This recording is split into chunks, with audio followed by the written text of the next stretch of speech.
Alati, kui on rahvatantsupidu, siis mul tuleb meelde, et ma olen ise kõva rahvatantsumees olnud kunagi. Aga mul ei tule praegu meelde, mitmel tantsupeol ma käinud olen, sest tegelikult neid on ikka päris mitu olnud.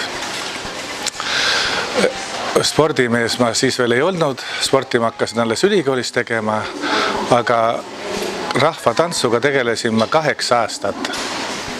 See on päris pikk aeg ja sellesse mahtus kindlasti mitu head tantsupidu.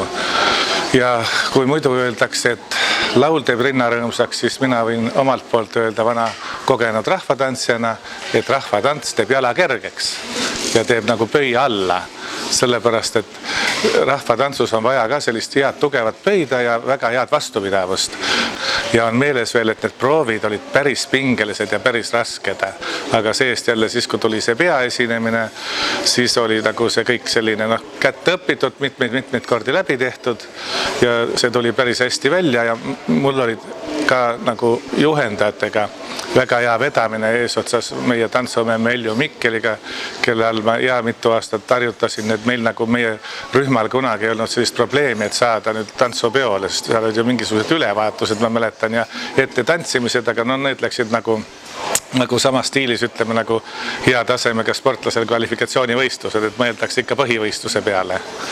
Nii et minul on igatahes sellest tantsimisest väga head mälestused ja hiljem siis juba, kui ma hakkasin kolmikut tegema, eks siis see kolmikhüppamine oli ju samasugune karglemine. Lihtsalt rahvatantsu ajal on see emotsionaalsem, seal ma olin segatantsurühmas muidugi, et oli partner, oli niisugune hea mõnus seltskond, sai nalja seal alati nendest proovidest, trennides, ütleme, aga kolmiku karglemine, see on juba nagu selline tõsisem töö. Hea tantsu- ja laulurahvas, soovin teile okast kurku, kerget tantsujalga ja rõõmsat meelt ja head peotuju.